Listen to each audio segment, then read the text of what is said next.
The Human Experience. Inside the Humanities at Stanford University. humanexperience.stanford.edu.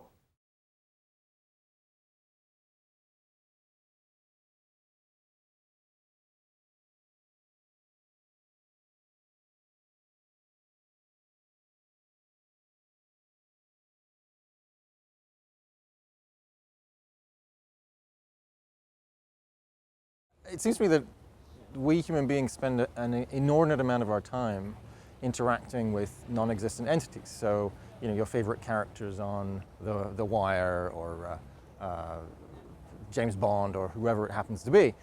And there has to be some kind of reason for this. And I think it's a reason beyond just pleasure. I think there's something else that we get from that engagement. I don't think it's just pleasure, and I also don't think it's something like information or instruction or moral improvement. I think it's something deeper and more interesting than that. So that's what drew me to that. I'm trying to figure out what it is that we're up to. And I'm also in the process trying to figure out whether there's a better and a worse way of doing it. Is there a way that we can read or watch which is going to allow us to get more out of the reading experience or the viewing experience? I guess the first step for me is always falling in love with a work of fiction. And I have this perhaps somewhat outmoded belief in genius. I think that there are just some people who do things better than other people. I mean, Toni Morrison is a genius. She knows how to do things with words. And so the first stage for me is it's not even really a choice. I just, in a way, get chosen by certain works and I fall in love with them. And then I just, in a sense, efface myself in front of them. I just try to let the work talk to me and try to keep myself out of the way of it. And just spend a long time figuring out what's going on in that work and what it's not trying to say to us, but trying to do to us. What's supposed to happen to us when we read Song of Solomon, for example. And so that's the first stage. And then I guess I teach it, because you never know something until you've tried to explain it. I mean, that's when you really realize how little you know something.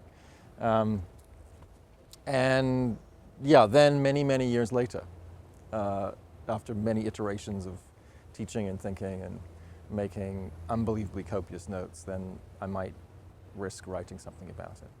Here's something that I often think of. The line that Isaiah Berlin once said, the fox knows many things, but the hedgehog knows one big thing. And I guess my research process definitely has fox periods and hedgehog periods. Periods where I'm off rooting around like a fox among various possible books and talking to a bunch of people. And then there's the period where I'm much more hedgehog-like and I curl up in a little ball and just sit with my computer and my library. So there'll be periods of my day in which I'm much more gregarious and outward-looking and having lots of conversations with people, exchanging ideas with people, reading around very widely. And then there'll be periods of my day where I'm trying to synthesize and compress and maintain a really sharp focus on a delimited area of study. So that makes for a rather convoluted day, because you're teaching, you're advising, and in between times you're off having wild conversations about 10 different things. And then there's a very quiet moment where you're just tackling one very specific question. Here's something that I discovered in the recent phase of my research, which completely shocked me. And that is that the reason that Jesus speaks in parables is so as not to be understood. I think that's completely stunning. And it's at its clearest in the book of Mark, and some people would say it's not, this is not shared by Matthew, but at the very least in the book of Mark, the reason that Jesus gives for speaking in parables is so that people will not understand what he's saying, because if they understood what he was saying, they might convert. And if they converted, they might be saved. And this would be a terrible result. There are people who just aren't equipped to do the things that are necessary to achieve salvation, and they need to be prevented from attaining a kind of a cheap conversion that won't be reliable. And the other thing is that, yes, for the people who are capable of attaining salvation, The parables are designed to make them better at what they do, which is to say, better at handling parabolic language, which is to say, better at seeing the world from God's point of view. So the parables are, I mean, just this extraordinary device, first for separating people out into the deserving and undeserving, and second for getting the deserving up to the maximum level of spiritual achievement. So that's already a wonderful thing to know. But it has the added bonus for me of making me think very hard about what the function of using these little miniature fictions is in the context of a religious discourse. So here's a religion in the process of being created. And here's its founder, and again, extraordinary genius. I mean, whatever one thinks about his divine status, choosing a fictional form in which to do most of his preaching, and realizing that using a fictional form makes things more complicated, not simpler. And that's the whole point. That's pretty striking. For a few years now, I've been teaching The Usual Suspects, the film from 1995. First of all, the main character is the devil. Secondly, he wins. Good does not triumph in this movie. Evil triumphs in this movie. And we are delighted. We could not possibly be happier. So, although I was teaching this film for other reasons, it served a certain function in the course, I started asking myself the question, why are we so happy? Why does this film fill us with such extraordinary pleasure, even though this horrible person, who is essentially equated with the devil, gets away with everything that he's done, and goes on to do even more horrible things, no doubt, in the future? And it struck me the only reason, the only way we could explain this, is that the devil is enchanting.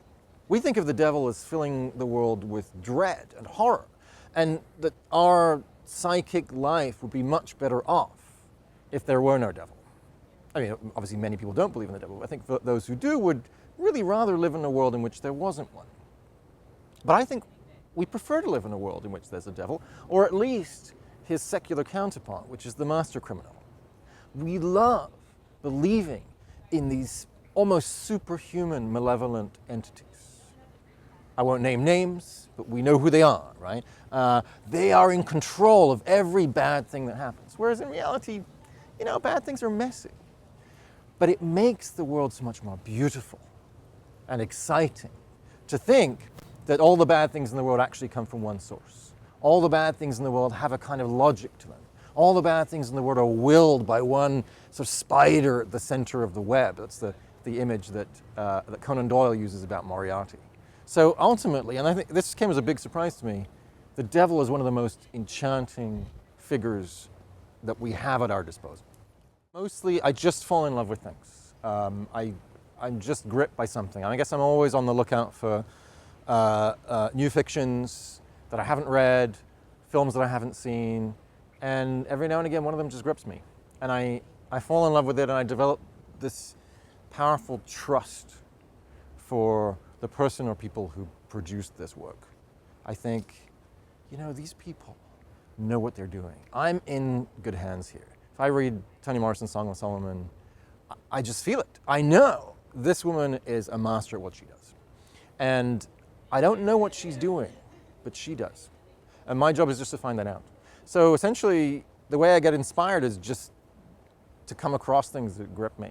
And they will just take me wherever they lead. And I'm just their, ultimately I'm just their slave. I'm just their passive servant, in a sense.